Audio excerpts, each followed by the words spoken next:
नमो भगवते वासुदेवाय।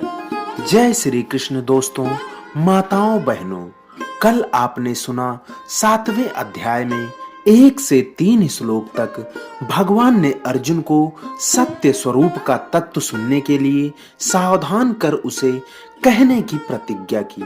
फिर उसे जानने वालों की प्रशंसा करके 27वें श्लोक तक उस तत्व को विभिन्न तरह से समझाकर उसे जानने के कारणों को भी अच्छी तरह से समझाया और आखिर में ब्रह्म अध्यात्म कर्म अधिभूत अधिदैव और अधियज्ञ सहित भगवान के समग्र स्वरूप को जानने वाले भक्तों की महिमा का वर्णन करके वह अध्याय समाप्त किया।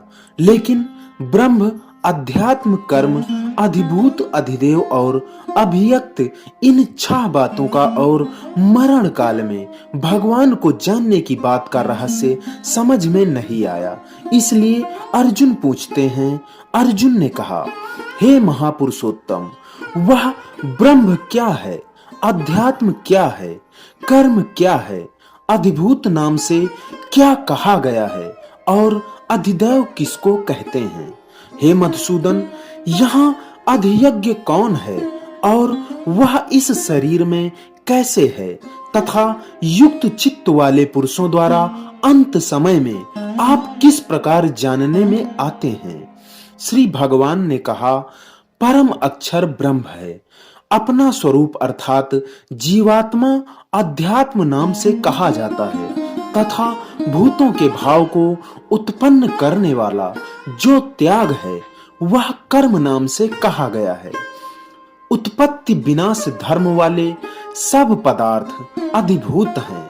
हिरण्यमय पुरुष अधिदैव है। और हे देहधारियों में श्रेष्ठ अर्जुन, इस शरीर में मैं वासुदेव ही अंतर्यामी रूप से अधियज्ञ हूँ। जो पुरुष अंत काल में मुझको ही स्मरण करता हुआ शरीर को त्याग कर मर जाता है वह मेरे साक्षात स्वरूप को प्राप्त होता है। इसमें कुछ भी संशय नहीं है। हे कुंती पुत्र अर्जुन, यह मनुष्य अंत काल में जिस भी भाव को स्मरण करता हुआ शरीर का त्याग करता है उसको ही प्राप्त होता है, क्योंकि वह सदा ही उसी भाव से भावित रहा है। इसलिए हे अर्जुन, तू सब समय में निरंतर मेरा स्मरण कर और युद्ध भी कर। इस प्रकार मुझ में अर्पण किए हुए मन बुद्धि से युक्त होकर तू निसंदेह मुझको ही प्राप्त होगा। हे पार्थ, यह नियम है कि परमेश्वर के ध्यान के अभ्यास रूप योग से युक्त दूसरी ओर न जाने वाले चित्त से निरंतर चिंतन करता हुआ मनुष्य परम प्रकाश रूप दिव्य पुरुष को अर्थात परमेश्वर को ही प्राप्त होता है। जो पुरुष सर्वज्ञ अनादि सबके नियंता सूक्ष्म से भी अति सूक्ष्म सबके धारण पोषण करने वाले अचिंत्य स्वरूप सूर्य के सदृश नित्य चेतन प्रकाश रूप और अविद्या से अति परे शुद्ध सच्चिदानंद घन परमेश्वर का स्मरण करता है वह अभियुक्त पुरुष अंत काल में भी योग बल से भृगुटी के मध्य में प्राण को अच्छी प्रकार स्थापित करके फिर निश्चल मन से स्मरण करता हुआ उस दिव्य रूप परम पुरुष परमात्मा को ही प्राप्त होता है। वेद के जानने वाले विद्वान जिस सच्चिदानंद घन रूप परम पद को अविनाशी कहते हैं, आसक्ति रहित सन्यासी महात्मा जन जिसमें प्रवेश करते हैं और जिस परम पद को चाहने वाले ब्रह्मचारी लोग ब्रह्मचर्य का आचरण करते हैं, उस परम पद को मैं तेरे लिए संक्षेप में कहूंगा। सब इंद्रियों के द्वारों को रोककर तथा मन को हृदय देश में स्थित करके फिर उस जीते हुए मन के द्वारा प्राण को मस्तक में स्थापित करके परमात्मा संबंधी योग धारणा में स्थित होकर जो पुरुष ओम एक अक्षर रूप ब्रह्म को उच्चारण करता हुआ उसके अर्थ स्वरूप मुझ निर्गुण ब्रह्म का चिंतन करता हुआ शरीर को त्याग कर जाता है, वह पुरुष परम गति को प्राप्त होता है। हे अर्जुन, जो पुरुष मुझ में अनन्य चित्त होकर सदा ही निरंतर मुझ पुरुषोत्तम को स्मरण करता है, उस नित्य निरंतर मुझ में युक्त हुए योगी के लिए मैं सुलभ हूँ, अर्थात मैं उसे सहज ही प्राप्त हो जाता हूँ। परम सिद्धि को प्राप्त महात्मा जन मुझको प्राप्त होकर दुखों के घर तथा क्षण भंगुर पुनर्जन्म को नहीं प्राप्त होते हैं। हे अर्जुन, ब्रह्मलोक सब लोक पुनरावृत्ति है, परंतु हे कुंती पुत्र, मुझको प्राप्त होकर पुनर्जन्म नहीं होता, क्योंकि मैं कालातीत हूँ और ये सब ब्रह्मादि के लोक काल के द्वारा सीमित होने से अनित्य हैं। ब्रह्म का जो एक दिन है उसको 1000 चतुर्युगी तक की अवधि वाला और रात्रि को भी 1000 चतुर्युगी तक की अवधि वाला जो पुरुष तत्व से जानते हैं, वे योगी जन काल के तत्व को जानते हैं। संपूर्ण चराचर भूतगण ब्रह्म के दिन के प्रवेश काल में अव्यक्त से अर्थात ब्रह्म के सूक्ष्म शरीर से उत्पन्न होते हैं और ब्रह्म की रात्रि के प्रवेश काल में उस अव्यक्त नामक ब्रह्म के सूक्ष्म शरीर में लीन हो जाते हैं। हे पार्थ, वही यह भूत समुदाय उत्पन्न होकर प्रकृति के वश में हुआ रात्रि के प्रवेश काल में लीन होता है और दिन के प्रवेश काल में फिर उत्पन्न होता है। उस अव्यक्त से भी अति परे दूसरा अर्थात विलक्षण जो सनातन अव्यक्त भाव है, वह परम दिव्य पुरुष सब भूतों के नष्ट होने पर भी नष्ट नहीं होता।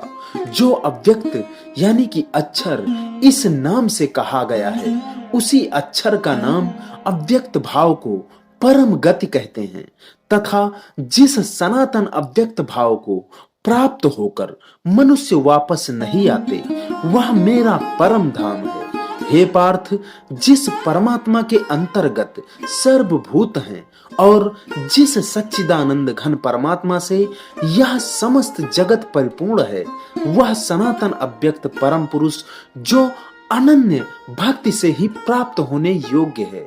हे अर्जुन, जिस काल में शरीर त्याग कर गए हुए योगी जन तो वापस न लौटने वाली गति को और जिस काल में गए हुए वापस लौटने वाली गति को ही प्राप्त होते हैं, उस काल को अर्थात मार्गों को कहूंगा।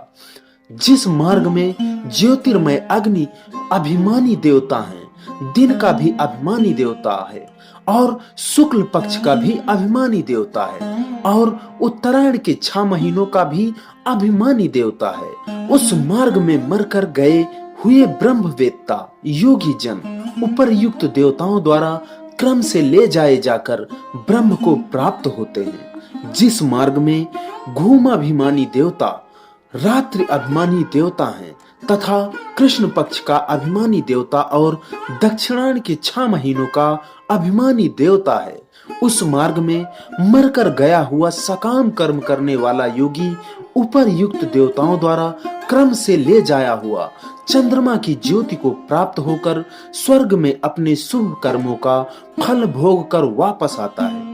क्योंकि जगत के ये 2 प्रकार के शुक्ल और कृष्ण अर्थात देवयान और पितृयान मार्ग सनातन माने गए हैं।